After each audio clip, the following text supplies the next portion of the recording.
Queremos dar as boas-vindas a todas que conseguiram chegar até aqui, nesta madrugada, com Deus, na Escola do Mestre para Mães. Essa é a nossa escola, né? Durante a semana nós temos aula particular com o Mestre, Cristo Jesus, o nosso grande professor, o nosso grande exemplo. E uma vez por semana nós nos reunimos aqui, todas as terças-feiras, às 5 da manhã, para juntas estudarmos, né, recapitularmos na realidade. E essa recapitulação ela acontece das 5 até as 5:30, no momento em que esse encontro é gravado, e depois a gente pode compartilhar com outras mamães que não puderam estar aqui. E a partir das 5:30 a gente dá uma pausa na gravação e pode tirar dúvidas, compartilhar reflexões, pensamentos, de uma maneira mais à vontade, sem receio de se expor, de ficar registrado aí. Então, coloque sempre aí no seu celular, o despertador para toda terça-feira, às 5 horas da manhã, estarmos aqui juntas na Escola do Mestre. A Escola do Mestre é um projeto do Ministério Familiarizando, onde nós estudamos o livro Desejado de Todas as Nações, olhando sob a ótica da educação, né? Como que Cristo foi educado, como Cristo educou também os seus discípulos e como nós podemos aprender com ele na educação dos nossos filhos, na nossa vida, na nossa jornada cristã. No momento nós estamos estudando o capítulo 10 do livro, nós temos um guia de estudo que nos ajuda, né, nessa jornada de estudo. E ele está disponível no familiarizando.org, a Cris vai colocar aqui no chat. Se você ainda não tem o seu guia de estudo, você pode entrar lá. Nós temos 2 volumes, o volume 1 e o volume 2, onde nós estamos. A gente fala que esse guia é um guia vivo, ele vai sendo trabalhado ao longo dos estudos. Então você imprime e coloca em uma pastinha, em algo que você possa colocar o próximo estudo na sequência, conforme ele for sendo liberado. E se você está chegando agora, ou chegou mais tarde, você pode fazer um plano e voltar estudando as lições anteriores. Não pense, nossa, eu já perdi até a 10, não consigo participar. Consegue sim. Continua daqui para frente conosco e faz um plano para você ir recapitulando ou aprendendo do passado, que não é perdido e uma coisa não impede a outra, tá bom? Nós queremos também convidar vocês para o nosso encontro todas as sextas-feiras, nosso encontro de oração. Além do nosso encontro nas terças, às sextas-feiras, nós temos o grupo de oração da Escola do Mestre para Mães. Nós nos encontramos pelo chat do Telegram. Se você não está no Telegram da Escola do Mestre para Mães, a gente vai colocar aqui também no chat. E lá nós compartilhamos algumas informações, textos, os links para esses encontros aqui, e o link também para o grupo de oração da Escola do Mestre para Mães, onde nós temos os nossos encontros às sextas-feiras. Bom, eu acho que os recadinhos desta manhã são esses. Queremos agradecer muito a sua presença e oramos para que Deus esteja conosco, que o teu Santo Espírito nos dê entendimento e sabedoria nesta manhã. Vamos orar. Querido Deus e amado Pai, nós te louvamos, Senhor, por mais uma oportunidade que nós temos, Senhor, de estarmos aqui na tua escola. Nosso grande Mestre Jesus, nosso professor, nosso exemplo. O Senhor sabe da jornada de cada uma de nós aqui, das lutas, das dificuldades, mas principalmente, Senhor, do desejo do nosso coração de fazermos a tua vontade. Pedimos a presença do teu Santo Espírito entre nós, Senhor, nesta manhã. Que ele possa estar especialmente com a Marili, que irá conduzir o estudo, que ele possa estar também com cada mãe que está aqui, avó, esposa, mulher, que ele possa nos ungir, Senhor. Pedimos o perdão dos nossos pecados, que fazem separação entre nós e ti, e que eles não nos impeçam, Senhor, de ouvir a tua voz. Coloca em nosso coração um coração desejoso por te obedecer, fazer a tua vontade, aplicar em nossa vida os ensinamentos que estamos tendo aqui, Senhor. Muito obrigada por esse privilégio. Ajuda-nos a compartilhar ele com outras pessoas também, outras mães que anseiam por fazer a tua vontade. Fica com cada mãezinha que está talvez despertando ou lutando com sono, fica com essas famílias aqui representadas E muito obrigada, Deus, mais uma vez, por ser o nosso Deus e por podermos contar contigo em nossa jornada cristã. Obrigada pelo sacrifício de Cristo Jesus na cruz em nosso lugar, Senhor, para darmos uma vida eterna que nós não merecemos, mas que no sangue de Cristo seremos participantes. Obrigada por tudo, em nome de Jesus. Amém.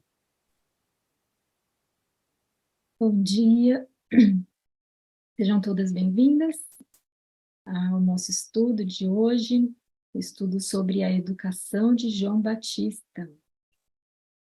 E é muito bom a gente estar aqui toda semana, né? A gente tem conseguido se encontrar toda terça-feira. E eu estava aqui pensando na importância de nós sermos perseverantes no estudo da palavra. Já faz bastante tempo que nós temos esse grupo de estudo, e teve algumas vezes que a gente parou, depois a gente voltou, né? Ultimamente a gente tem conseguido manter um ritmo, né? Toda semana a gente tem conseguido se encontrar aqui, e louvado seja Deus por isso.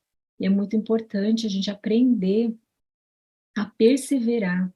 Eu sei que nós temos dificuldades, né? Cada uma de nós temos dificuldades, temos imprevistos, mas é importante a gente se planejar para fazer esse estudo sobre a vida de Cristo, porque a gente precisa contemplar o Mestre diariamente, estudar sobre a vida do Mestre constantemente, para que a gente possa ser transformados à imagem dele. Está escrito que pela contemplação nós somos transformados, né? Então, a gente precisa desse estudo diário sobre a vida de Cristo. E é um privilégio muito grande que a gente tem. Temos este grupo aqui, que é um grupo de apoio para mães. E às vezes a gente se sente meio sozinhas, né? Nas mudanças que a gente tem procurado fazer na nossa vida. E esse grupo aqui tem sido um apoio para todas nós. E tem nos motivado a prosseguir. Aqui nesse grupo, quando a gente se encontra e troca experiências, a gente vê que a gente não está sozinha, que tem outras que estão na mesma busca, na busca da verdadeira educação, que restaura a imagem de Deus, não só nos nossos filhos, mas em nós em primeiro lugar, né? Então, é um grupo que tem sido realmente uma fonte, assim, de força, né, de apoio e também de esperança para a gente. Porque quando a gente olha para a gente, às vezes a gente enxerga tantos defeitos, né, tantas dificuldades, tantos problemas, às vezes parece impossível a gente vencer algumas dificuldades, mas quando a gente vê que outras estão conseguindo vencer problemas semelhantes, a gente tem mais força, mais esperança, né? E principalmente quando a gente vê isso na vida de Cristo, que ele venceu, e que ele é o nosso modelo e nós podemos vencer também. Isso nos dá mais ânimo, né? Porque nós sabemos que a vida do cristão não é fácil, é um caminho estreito, né? Muitas vezes a gente tem que ir na contramão do que a maioria está fazendo, e a gente precisa se apegar a Cristo, a gente precisa ter um mestre o tempo inteiro com a gente, né? E para que a gente tenha força para prosseguir nesse caminho estreito, né? E lá em Apocalipse está escrito, aqui está a perseverança dos santos, né? Sobre aqueles que chegarão no fim, que vencerão com Cristo. Terá um grupo que terá um grupo perseverante, um grupo de pessoas fiéis e perseverantes. Então, que o Senhor nos ajude a perseverarmos, né, no estudo da palavra e nessa busca de refletirmos a imagem de Cristo em nós e nos nossos filhos. Bom, então hoje a gente vai continuar o estudo 15 sobre a vida, né, sobre a vida e a educação de João Batista. Nós temos aprendido muito com este herói da fé, foi um grande homem, né, o precursor de Cristo. E hoje a gente vai estudar um pouquinho sobre algumas semelhanças que existem entre o estilo de vida e educação de João Batista e de Jesus, sobre a vida social de João Batista, como que era, o que que a gente pode aprender com isso, como que era a vida devocional dele. E então a gente vai continuar a partir da pergunta 12 do nosso guia de estudo. E a pergunta é: qual a semelhança entre o estilo de vida e a educação de João Batista e Jesus? A gente estudou aí nos capítulos 7 e 9 sobre a infância e a juventude de Jesus. E agora no capítulo 10 a gente estamos estudando sobre a vida, né, desde a infância, na verdade desde antes do nascimento de João Batista, e dá para a gente identificar aí algumas semelhanças entre Cristo e João Batista, entre a forma como eles foram educados, né, o estilo de vida deles. E eu gostaria de perguntar para vocês aí, o que vocês identificaram aí? Qual a semelhança entre João Batista e Jesus?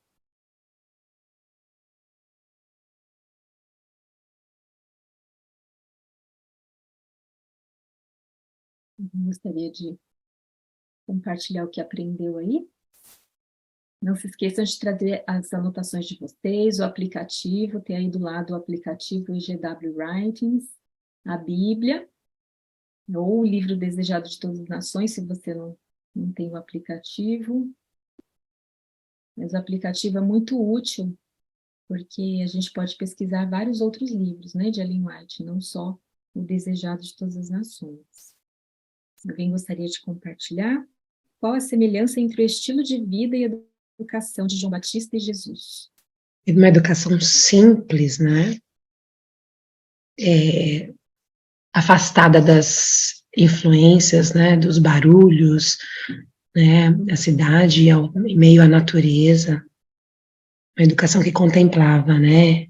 O próprio Deus. Isso mesmo, obrigada, Cris. Então, os dois foram criados em meio à natureza, e esse a gente vê no relato da infância, da juventude dos dois, que a natureza foi muito importante na educação deles e na comunhão deles com Deus. Então, a gente sabe que a natureza é um dos 4 pilares da verdadeira educação. No estudo sobre a vida de Cristo, a gente viu que ele foi educado a educação de Cristo foi baseada em 4 compêndios, né, como diz ali no Espírito de Profecia, 4 compêndios principais ou 4 fontes principais foram a Bíblia, a natureza, trabalho útil e as experiências da vida. E a natureza, então, era um desses pilares, né? Os dois também foram educados em casa. Vocês perceberam isso?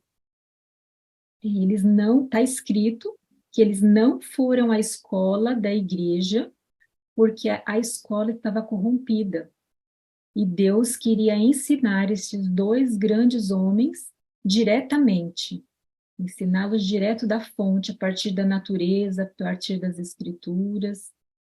Então, os dois foram educados em casa. Hoje a gente chama isso de homeschool, né, ou educação domiciliar. Foi essa educação que eles receberam. Que mais? Os dois, como disse a Cris, os dois foram educados com simplicidade. Os dois se vestiam com simplicidade, né? E os dois também fugiam da tentação e se refugiavam na oração. A oração para eles era o que dava força para eles resistirem às tentações, né?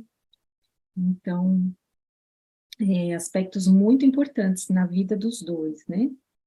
E que a gente pode aprender e procurar aplicar também na nossa vida, né? Pergunta 13. Como era a vida social de João Batista? O que você anotou aí? Alguém gostaria de comentar? Como que era a socialização de João Batista? Hoje cada dia mais está tendo pessoas que praticam educação domiciliar, né? E esses 2 homens foram educados em casa, eles receberam educação domiciliar. E às vezes as pessoas que praticam esse tipo de educação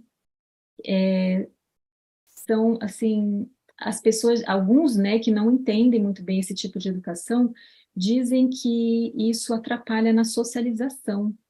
Então, tem gente que questiona, né, como que Mas e a questão da socialização, se eles não vão para a escola, como que eles vão se socializar, né? E o que que a gente pode ver aí na vida de João? Será que João e Jesus eram pessoas que não eram sociáveis, que não se misturavam, não tinham contato social com as pessoas? Como que era? Olha que interessante, né? Aqui até onde você sugere que a gente veja lá. É muito legal que fala assim, Mari, que a vida de João não era passada em ociosidade, tristeza, sabe, assim, antissocial, um isolamento egoísta, mas sim, ele de tempos em tempos, ele se misturava com os homens, né, com as pessoas, mas ele era sempre um observador interessado do que se passava no mundo, né, porque dessa forma, ele, a sua missão, né, ali, era justamente levar a mensagem através do seu estilo de vida. Então, ele se misturava, sim, em alguns momentos, onde, observando como que estava, né, o andamento do mundo, ele também podia testemunhar, e ele se socializava muito bem.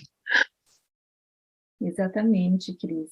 A Cris citou aí o parágrafo 5 da página 60, né? Então, João não passava esse tempo que ele passava ali no deserto, mais isolado, ele não estava ocioso nesse período, né? Ele não ficava triste, chateado porque estava ali sozinho, né? Não era um isolamento egoísta. Por que que ele se isolava ali? Por que que ele passava esse tempo ali naquele retiro, né? Era o retiro dele, um retiro espiritual, para ele se fortalecer, para ele poder cumprir a missão dele, né? Então, ele, como disse a Cris, ele ia de tempos em tempos misturar-se com os homens. Ele não estava continuamente ali em contato com a multidão, né? E em contato com o pecado também. Foi um texto, inclusive, que a gente viu na pergunta anterior, né? Sobre a tentação, como ele lidava com a tentação. Então, a gente viu que ele não estava constantemente em contato com o pecado, ele se afastava disso, ele fugia porque ele não confiava na força dele. Ele sabia que se ele ficasse misturado ali muito com certas coisas, né, com certas práticas, com aquela multidão, ele poderia cair em tentação também. E como que ele ia cumprir a missão se ele estivesse na mesma situação do povo em geral, né? Para a gente poder ajudar a salvar, a gente precisa estar mais forte espiritualmente. Como que você vai ajudar uma pessoa que está fraca espiritualmente se você também está fraco? Então, primeiro a gente precisa se fortalecer. Então, nesse isolamento, né, que ele tinha, ele se fortalecia com Deus para poder ajudar os que estavam fracos espiritualmente, né? Então, Mari, foi. rapidinho até, você falando assim, eu achei interessante porque existe um preparo para que chegasse um momento onde ele tivesse em contato nesses momentos com as pessoas, né? Porque lá fala que ele estava, justamente como você mencionou, fortalecendo-se, né? Ali no deserto ele também tinha algumas tentações, né? Ellen White diz que ele não era livre, e ele ficava estudando como alcançar o coração das pessoas para trazer a mensagem ao certo. Ele tinha um objetivo específico, e a comunhão com Deus, esse formato educacional que ele tinha, o possibilitou se fortalecer a ponto de, com o auxílio do Espírito Santo, ela fala aqui no final do parágrafo, ele era habilitado a pressentir a aproximação de Satanás e resistir-lhe o poder.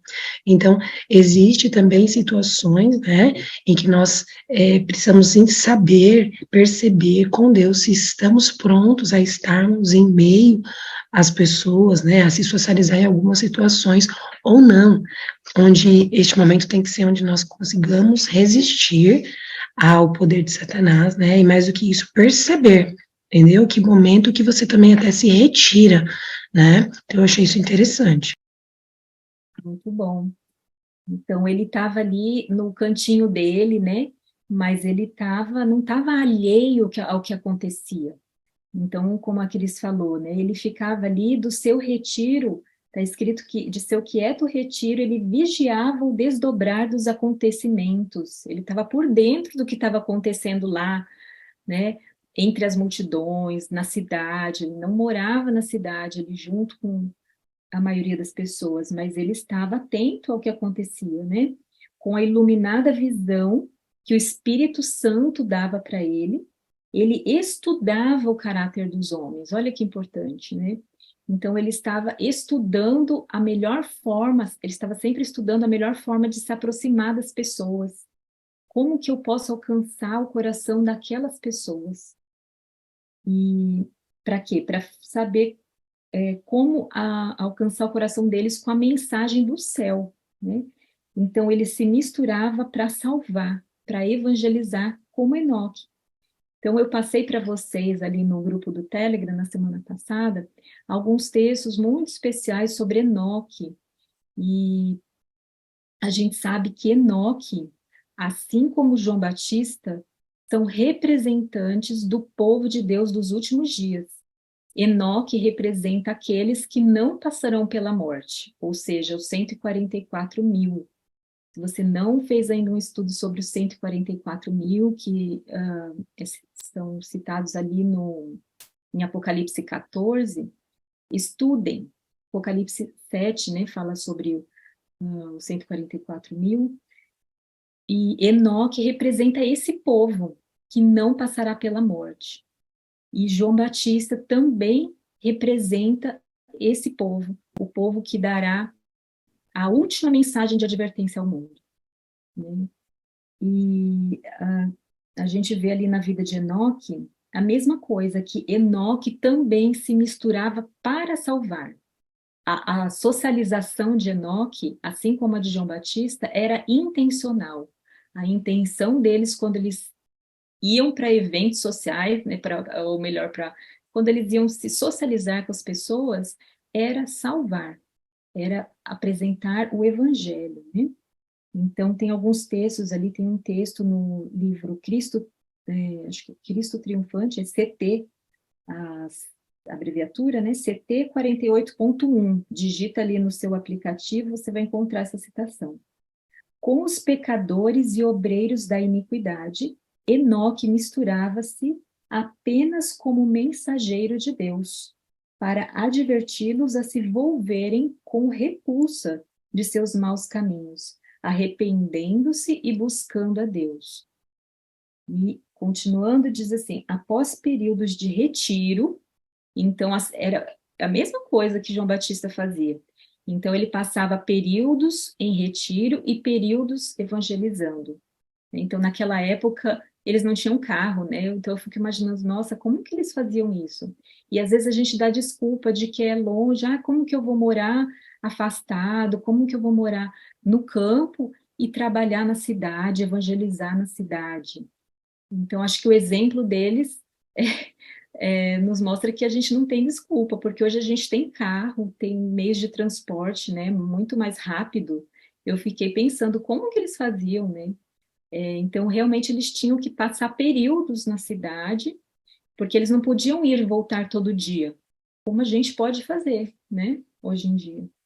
Então, após períodos de retiro, Enoque misturava-se com os ímpios, para quê? Para exortá-los a aborrecer o mal, afastar do mal e escolher o bem. Olha que interessante. Mais um texto no livro História da Redenção, página 57, parágrafo 2. O justo Enoque era tão afligido pelo crescente mal da impiedade que não se associava com eles diariamente. Então, ele não estava em contato com as multidões diariamente, temendo ser afetado por sua infidelidade e que seus pensamentos não considerassem a Deus com a santa reverência que era devida ao seu exaltado caráter. Decidiu separar-se deles e gastar muito de seu tempo em solidão, a qual devotava a reflexão e oração. Então, o tempo que ele estava ali em isolamento, em solidão, ele dedicava a quê? A reflexão e a oração. Claro que ele né? Devia ter o trabalho dele ali, onde ele morava, né? Cuidando da terra e tudo mais, mas ele dedicava muito tempo à reflexão, ao estudo, né, da palavra e à oração. Enoque separando-se do mundo, olha só que frase importante aqui. Enoque separando-se do mundo e gastando muito de seu tempo em oração e comunhão com Deus, representa o leal povo de Deus nos últimos dias, que há de se separar do mundo. Então, de agora em diante, se você ouvir, se deparar com alguma crítica, se você tem buscado esse isolamento intencional, né, com o objetivo de se fortalecer para poder cumprir a missão, para ajudar outras pessoas também a se fortalecerem espiritualmente, não se preocupe com as críticas.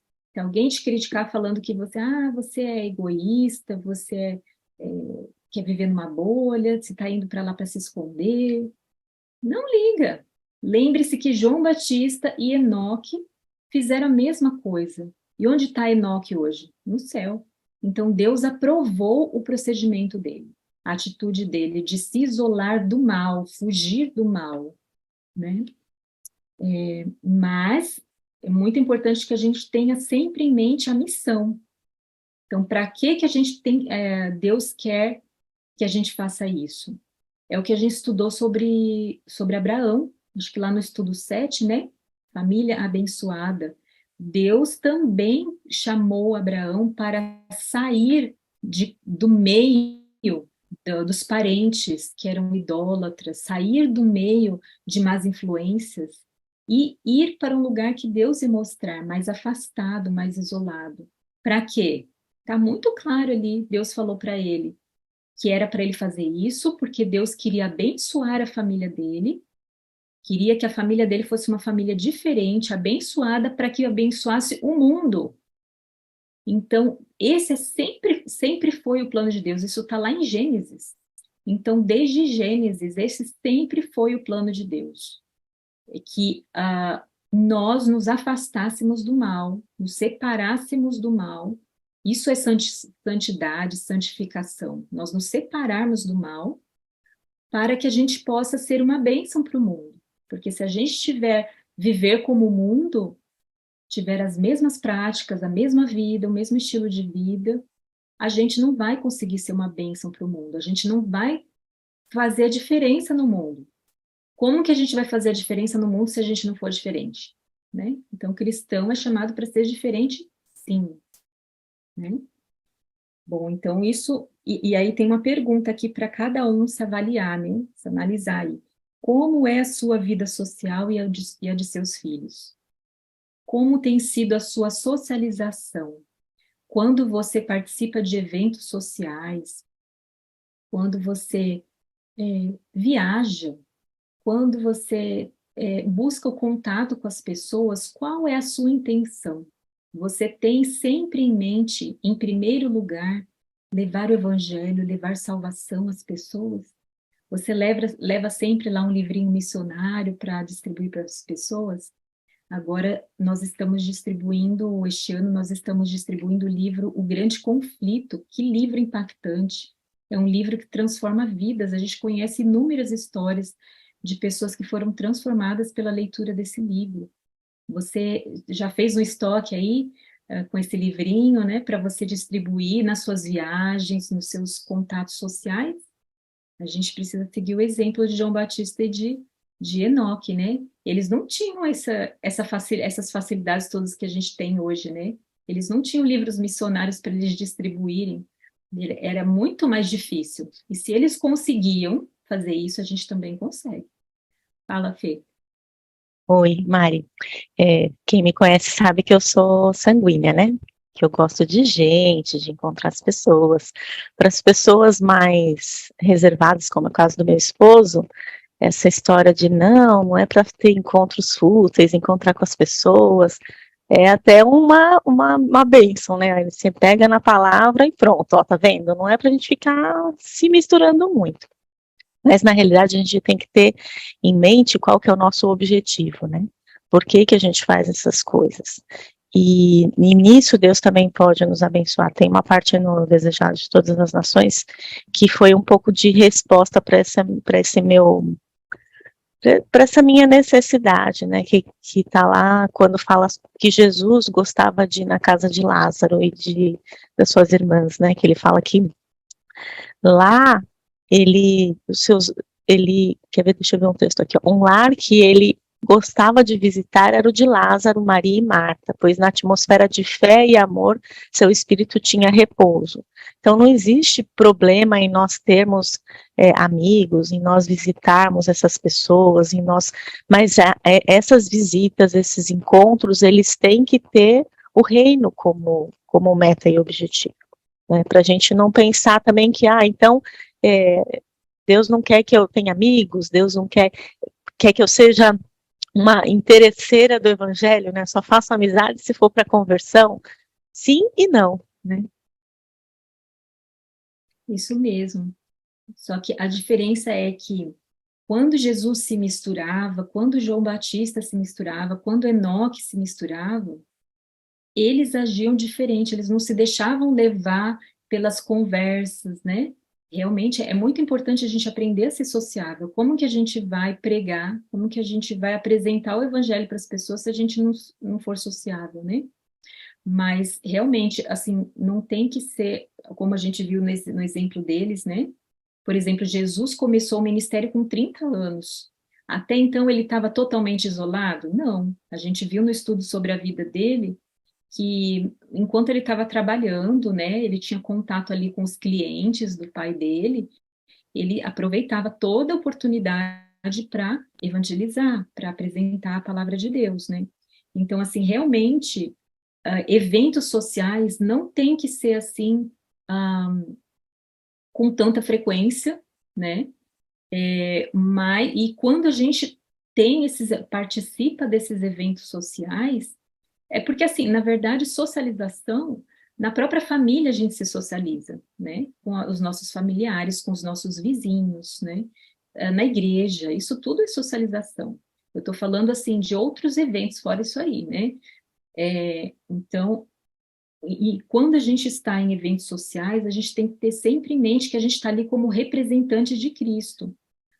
Se a conversa ali naquele ambiente, se o ambiente não está propício, ou eu preciso me retirar dali, ou eu preciso ter coragem de agir diferente, né? Não ser cúmplice daquela situação ali, se for uma situação que não agrada a Deus, né? Então, tem alguns textos muito especiais no aplicativo GW Writings, você pode encontrar ali muitos textos, se você digitar ali social, sociabilidade, você vai encontrar alguns textos.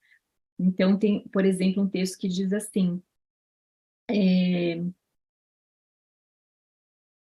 pelas relações sociais que a religião cristã entra em contato com o mundo. Cada homem ou mulher que recebeu a iluminação divina deve derramar luz na senda tenebrosa dos que não conhecem o melhor caminho. A influência social santificada pelo Espírito de Cristo deve desenvolver-se na condução de almas para o Salvador. Então, é importante a gente desenvolver a socialização, né? A gente teve um estudo especialmente sobre isso, sobre socialização, alguns estudos atrás, né? Tem um outro texto que diz assim: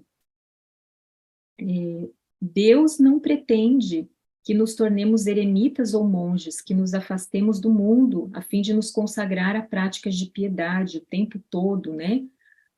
Como num mosteiro, né? Nossa vida deve ser tal como foi a de Cristo, dividir-se entre o monte da oração e o convívio das multidões. Aquele que não faz senão orar, ou em breve deixará de orar, ou suas orações se tornarão formais e rotineiras. Então, tem que ter as duas coisas, né? A gente também tem que se dividir entre o monte, é interessante essa relação, né? Que é essa metáfora, né, usada aí, o monte da oração. E realmente, Enoque, João Batista, eles iam ali para o monte, né? Jesus ia para o monte orar, na natureza, né? Então, a gente tem que se dividir entre o monte da oração e as multidões, o vale, né, das multidões. Essa é a vida do cristão, né? Continuando então, pergunta 14. Como era a vida devocional de João Batista? O que você encontrou aí no seu estudo? A gente viu aí na página 61 do Desejado de Todas as Nações que João encontrou no deserto escola e santuário. Então, o deserto, o ambiente era propício para a comunhão com Deus. Um ambiente ali mais isolado, em meio à natureza, né? Então, a gente viu ali alguns textos que falavam sobre isso. Por exemplo, qual Moisés entre as montanhas de Midian, ele era circundado da presença de Deus e das demonstrações de seu poder. Então, a vida devocional dele estava ligada à natureza. Então, ele estava o tempo inteiro aprendendo mais de Deus, se aproximando mais de Deus através da natureza. Está escrito também na página 61 que, sozinho, no silêncio da noite, ele lia a promessa feita por Deus a Abraão, de uma semente tão inumerável como as estrelas. Então, olha só, sozinho, né? E no silêncio da noite, duas coisas importantes, né? Por que que eu estava ouvindo o sermão esses dias, e que o pregador falava que tem até um livro, ele leu um livro que fala especialmente sobre isso, se eu não me engano é A Alegria Vem Pela Manhã, o nome do livro, que diz que mostra por que que Deus gosta tanto que a gente se encontre com Ele de madrugada. E a gente vê que os grandes homens da Bíblia tinham esse momento sozinhos com Deus no silêncio da noite. Jesus fazia isso de madrugada, ele passava às vezes a noite inteira orando, e a gente precisa praticar isso. João Batista também fazia isso, né? E ele passava tempo ali estudando as Escrituras, no silêncio da noite e sozinho, individualmente. E esse é o nosso objetivo principal aqui na Escola do Mestre, motivar cada uma de nós a ter esse encontro diário, essa, como a gente fala, né, essa aula particular diária com o mestre, individual, né, de preferência de madrugada, né, no começo antes de amanhecer, né, à noite, quando ainda está tudo em silêncio. Está escrito também que a luz da aurora, dourando as montanhas de Moabe, falava-lhe daquele que havia de ser como a luz da manhã, quando sai o sol, da manhã sem nuvens. Então, a gente vê aí lições da natureza que ele tirava, né? Num misto de respeito e regozijo, examinava nos rolos dos profetas as revelações da vinda do Messias. Ele estava sempre estudando as Escrituras. Ele estudava Isaías, né? Está escrito ali que ele estudava o livro de Isaías, as profecias de Isaías, dia e noite. Ele estava meditando, estudando ali nas profecias, estudando as profecias de Isaías, né? Bom, e alguém gostaria de comentar sobre esse tópico aí, da vida devocional de João? Aí também tem uma pergunta para nós, né? Como que é a nossa vida devocional e de nossos filhos? Será que a gente tem praticado isso? Aqui do exemplo de João Batista. Se alguém tiver algum comentário, pode levantar a mãozinha, tá bom?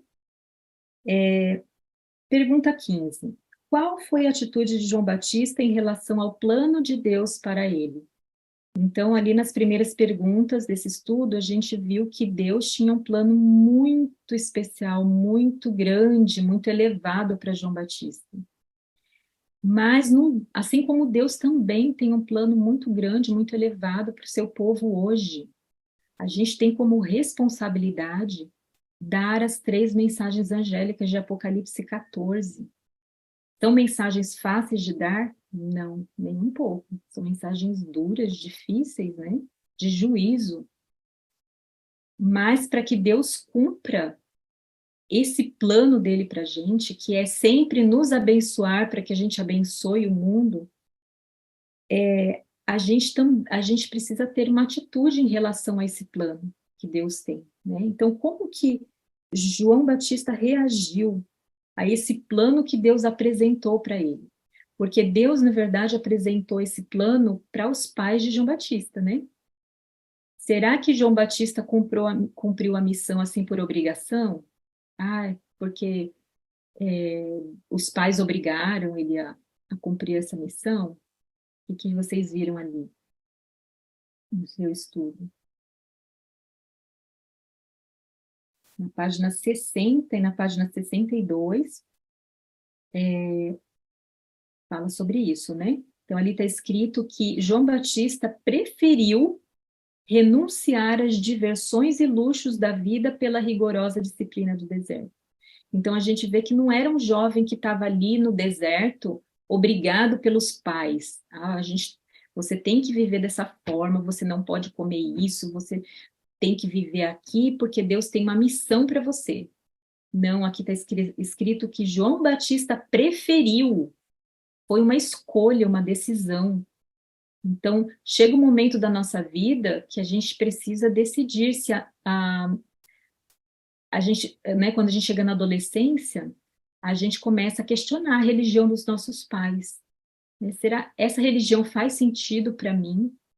É isso que eu vou querer para minha vida? Né? E João Batista decidiu por si mesmo cumprir aquilo. Ele escolheu corresponder às expectativas de Deus, né, que Deus tinha para ele, atender, seguir o plano de Deus para ele. Está escrito que ele fugia do constante contato com o pecado, na página 60, para ele não perder o sentimento de culpabilidade do pecado, para que o pecado não se tornasse algo comum. Se a gente viver ali num ambiente onde tem inapropriado para um cristão, né, onde a gente está o tempo inteiro vendo o mal, a gente vai ser transformado pela contemplação. Daqui a pouco o pecado não vai mais chocar a gente não vai mais achar tão ruim, daqui a pouco a gente está praticando as mesmas coisas. Então, João Batista decidiu fugir. Então, se ele fugia do constante contato com o pecado, não é porque ele era obrigado, não era assim, estou longe dos meus pais, eu vou fazer agora o que eu quero. Né? Então, ele ia para a cidade pregar. Quando ele chegava lá, ele ficava ansioso para voltar para o canto dele, com medo de cair nos mesmos pecados que ele estava vendo ali, contemplando, né? E está escrito também que João Batista, na página 62, contemplou o rei em sua beleza e o próprio eu foi esquecido. Via a majestade da santidade e sentiu-se ineficiente e indigno. Estava disposto, olha aqui, ó, como que ele reagiu ao plano de Deus para ele? Ele estava disposto, ele se dispôs, assim como Isaías, Jeremias, né, e outros profetas. Ele falou: Eis-me aqui, Senhor. Ele estava disposto a ir como mensageiro do céu, não atemorizado pelo homem. Ele não tinha medo assim, ele tinha medo de cair em pecado, sim, mas ele não tinha medo do que as pessoas poderiam fazer contra ele. Por quê? Porque ele contemplara o divino. Então, como ele tinha sempre aqueles períodos para se fortalecer espiritualmente, ele podia ficar ereto e destemido em presença de monarcas, em presença de reis, como a gente vai ver mais para frente na história dele, né? Porque ele se prostrara diante do Rei dos Reis. Então, se a gente tem comunhão com o Rei dos Reis, a gente não vai ter medo nem de reis, nem de governantes, nem de autoridades, né? E a gente sabe que vem aí pela frente tempos muito difíceis. Haverá um decreto de morte para aqueles que decidirem ser fiéis a Deus. Mas se a gente for como João Batista, se hoje, no tempo da graça, a gente estiver aproveitando o tempo para nos fortalecermos, para termos comunhão com o Rei dos Reis, quando chegar esse tempo, a gente não vai ter medo. E diz também ali na página 62 que João Batista via o povo dele enganado, satisfeito consigo mesmo e adormecido em pecados. Será que tem diferença da época dele em relação à nossa época? O que a gente vê ali em Apocalipse, em Mateus 24, né, que fala sobre a parábola das 10 virgens? que as virgens estavam adormecidas. Hoje também, o povo de Deus está adormecido em pecados. Muitos de nós estão adormecidos no pecado. E João Batista, não, ele estava desperto. E aqui diz que ele anelava despertá-los para a vida mais santa. A mensagem que Deus lhe dera destinava-se a acordá-los da letargia e fazê-los tremer por sua grande iniquidade. Era uma mensagem de vitória, vitória sobre o pecado que ele queria levar para o mundo, para o povo dele, não era nem o mundo lá fora. João Batista pregou onde? Está escrito que ele pregou ali nas imediações do Rio Jordão. Quem que morava ali? O povo de Deus, os judeus, os israelitas, o povo escolhido de Deus, que estavam se apostatando, que estavam se afastando de Deus. Então, João Batista queria ir lá e dar um chacoalhão neles, falar: acordem, vocês estão adormecidos no pecado, arrependam-se, voltem para Deus. Essa era a mensagem, essa era a pregação de João Batista. Então, a mensagem que Deus lhe dera destinava-se a acordá-los, né? Antes de a semente do evangelho poder encontrar guarida, o solo do coração deveria ser revolvido. Olha aqui uma lição da natureza, né? Comparando o coração com o solo, com a terra. Antes que o povo de Deus, que estava se apostatando, pudesse buscar cura em Jesus, eles precisavam ser despertados para o perigo que corriam em razão das feridas do pecado. Então, João Batista se colocou, se dispôs a cumprir essa missão. Ele falou: Senhor, eu estou aqui, eu estou disposto. Era uma missão fácil para João Batista? A gente sabe que não. E a gente sabe o que aconteceu com João Batista por mostrar o pecado do povo. Ele foi um mártir. Não foi fácil a missão dele. Não era fácil cumprir o plano que Deus tinha para ele. Mas Deus esteve com ele até o fim. Deus o abençoou e ele foi uma bênção para as pessoas, né? Para o povo de Deus.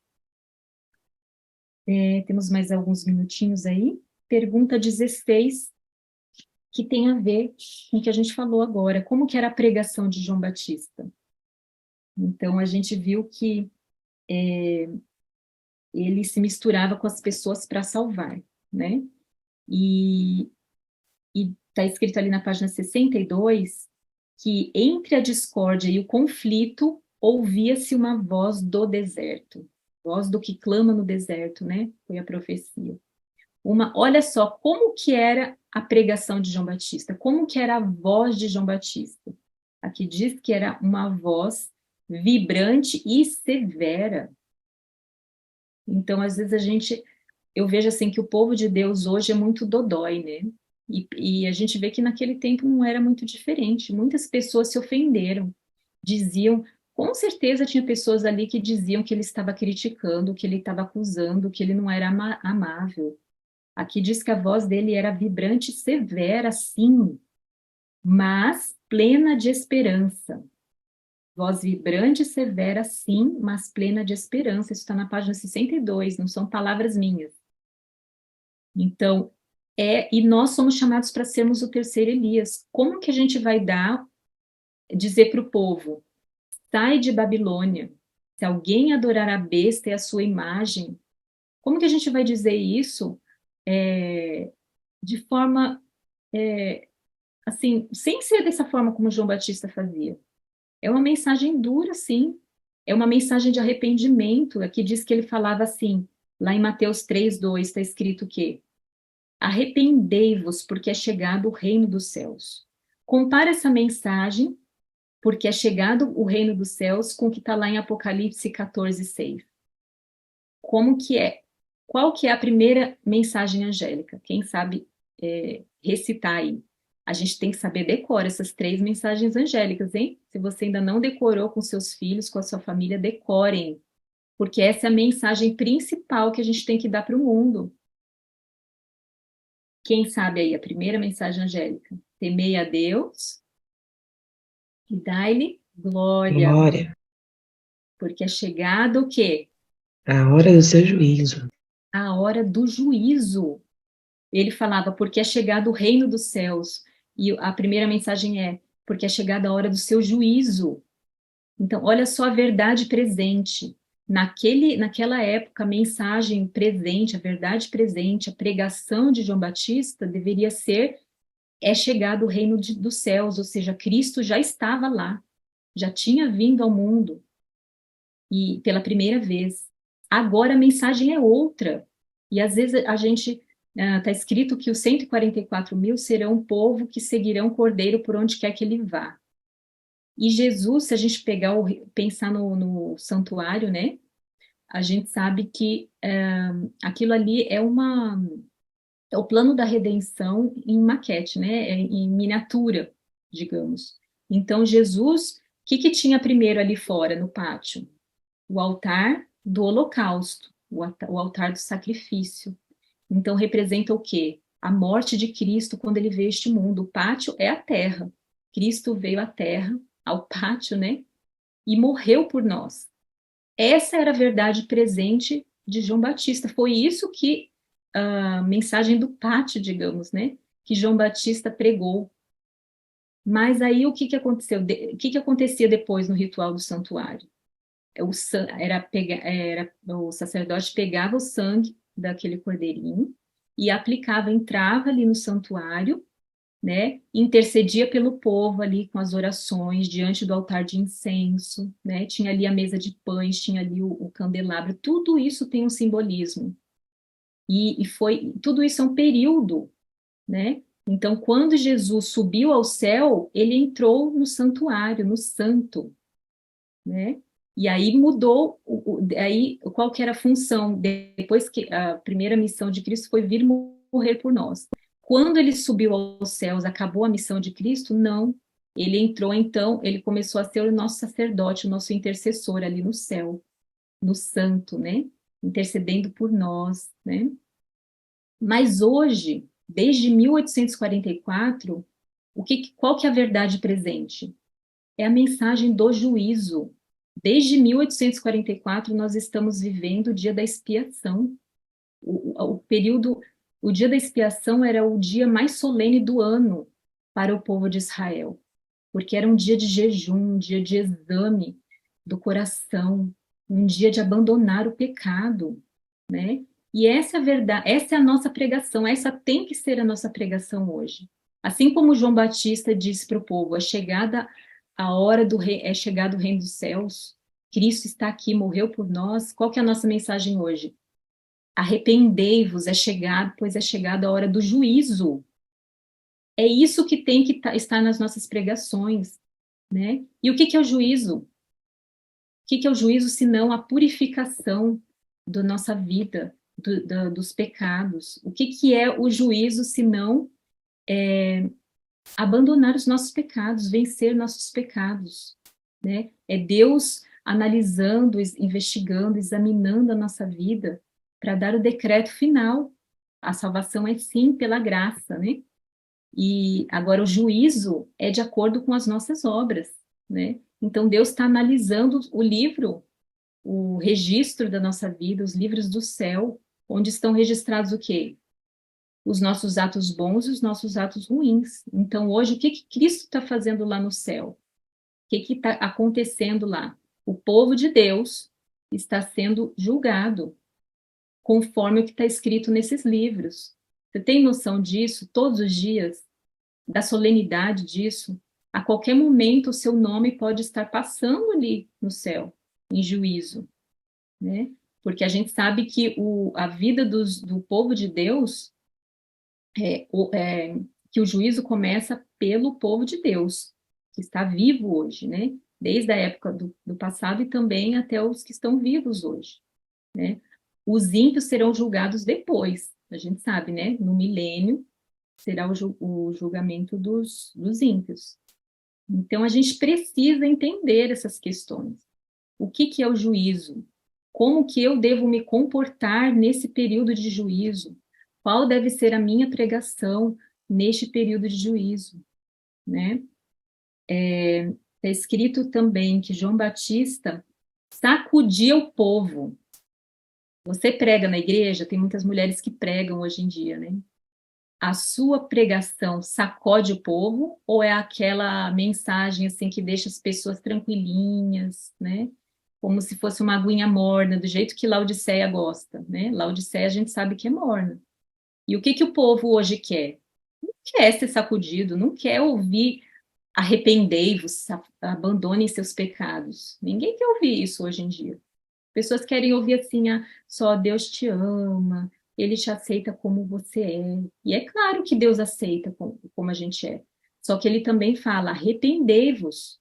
Eu não te condeno, mas vai, não peques mais. Então, essa pregação de João Batista sacudiu o povo. Sabe aquela pregação que te incomoda? Que você não gosta, talvez, mas te tira da zona de conforto? Será que essa tem sido a pregação nos nossos púlpitos hoje? Né? Aquela que você vai e sai dali assim incomodado. Eu preciso mudar. É que te faz chorar, não de emoção, aquele sentimentalismo, mas algo assim racional que te faz reconhecer o seu pecado e querer abandonar e decidir abandonar aquele pecado. Essa era a pregação de João Batista. Diz que era com um novo estranho poder. Era um poder que as pessoas nunca tinham visto. Nossa, que homem diferente. Que poder, que autoridade é essa, né? Como que ele prega, fala assim pra gente? Com essa severidade, né? Mas ao mesmo tempo é uma mensagem de esperança, né? E ele falava que como que era lá em Mateus 3:7. Abre lá sua Bíblia em Mateus 3:7. Para a gente ir finalizando aqui, gostaria que alguém lesse esse verso. Mateus 3:7. Quem achar pode ler, por favor.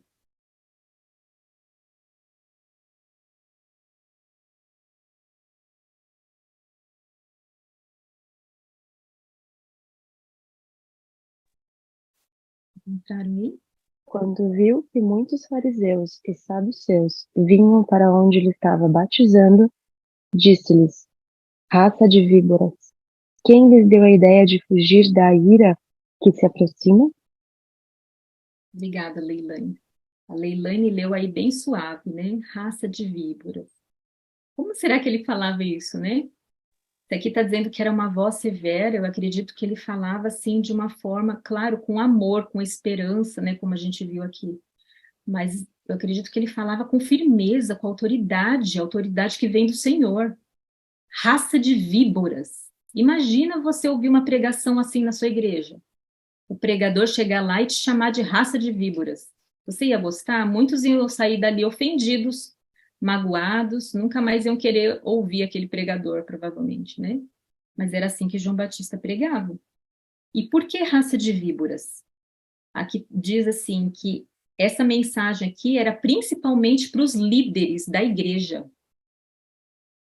Então, aqui está dizendo ó, que João declarava aos mestres de Israel que seu orgulho, egoísmo e crueldade demonstravam serem eles uma raça de víboras, uma terrível maldição para o povo.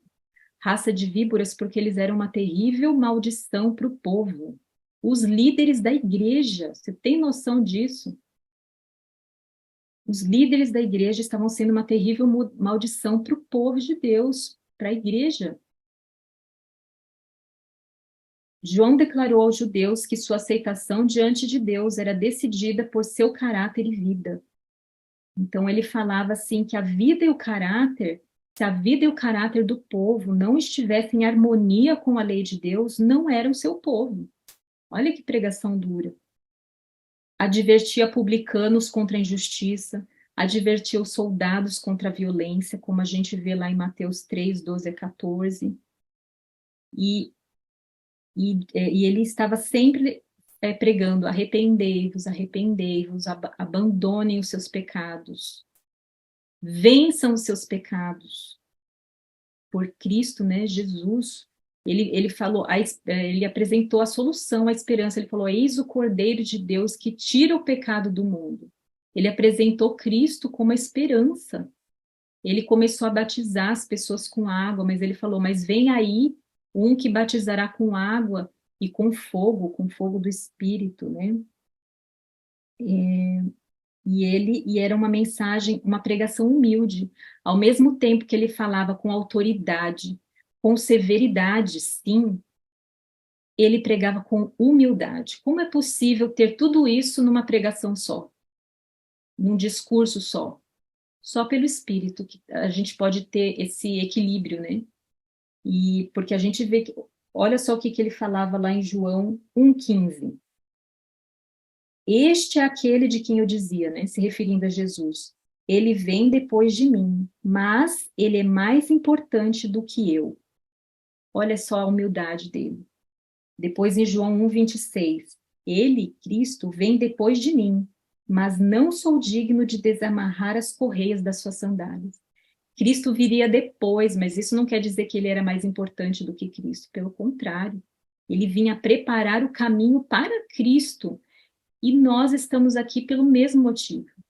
Nós fomos chamados para preparar o caminho para a volta de Cristo. Cristo está chegando. E a gente tem que ter essa mesma humildade. Preparar o caminho para Cristo. E, concluindo, João 1,30. Depois de mim vem um homem que é mais importante do que eu. É semelhante àquele texto que a gente leu antes. Então, a gente precisa refletir, a gente precisa imitar, né, João Batista. Quando a gente pregar, a gente precisa ter isso em vista, ter essa coragem de João Batista. Porque essa é a mensagem que a gente tem que pregar, as 3 mensagens evangélicas, né? Temei a Deus e dai-lhe glória, pois é chegada a hora do seu juízo. Caiu Babilônia.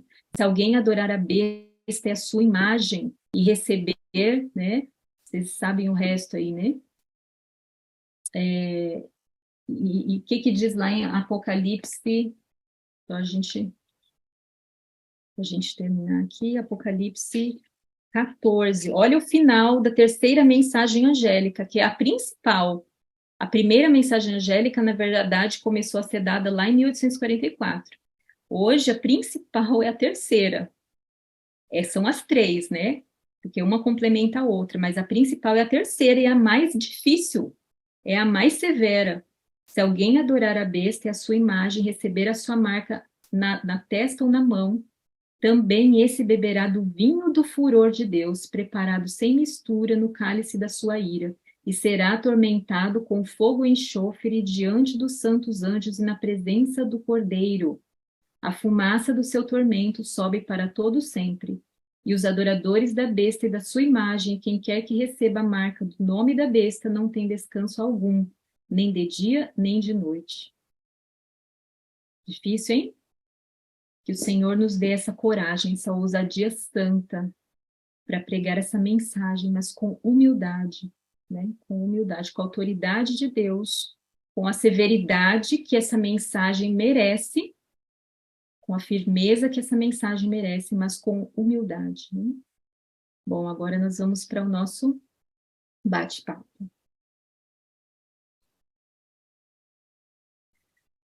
Oremos. Senhor nosso Deus, nosso Pai querido, nosso Deus de amor, de misericórdia, mas também Deus justo, Deus santo, louvamos o teu nome, porque o Senhor é muito bom, porque o Senhor nos dá tanta luz, temos aprendido tantas coisas aqui na Escola do Mestre, estudando sobre a vida de Cristo, também sobre a vida de João Batista. Por favor, Senhor, nos perdoa pelas vezes em que não temos tido a coragem de João Batista para pregar o que o Senhor nos chama a pregar, para dar a última advertência ao mundo, para chamar as pessoas ao arrependimento, como João Batista fazia, principalmente no nosso próprio lar. Nos perdoa, Senhor, nos perdoa nossos próprios pecados, pelo mau exemplo que talvez estejamos dando para os nossos filhos, para as pessoas à nossa volta. Nos ajude a viver essa vida santa, piedosa, como a de João Batista, para que sejamos coerentes, para que a nossa pregação seja coerente. E nos concede, ó Deus, o teu Santo Espírito para nos guiar, para nos orientar em cada situação e para nos dar coragem para pregar, mas principalmente para viver esta vida que é diferente, Sabemos que o caminho é estreito, mas temos muitas promessas. Sabemos que em Cristo podemos ser mais do que vencedores. Nos dá vitórias hoje, Senhor, e a cada dia da nossa vida, juntamente com os nossos queridos, nossos filhos e nosso esposo. É o que pedimos em nome de Jesus. Amém. Bom dia para todas. Familiarizando-nos com Deus e sua palavra, praticando a verdadeira educação.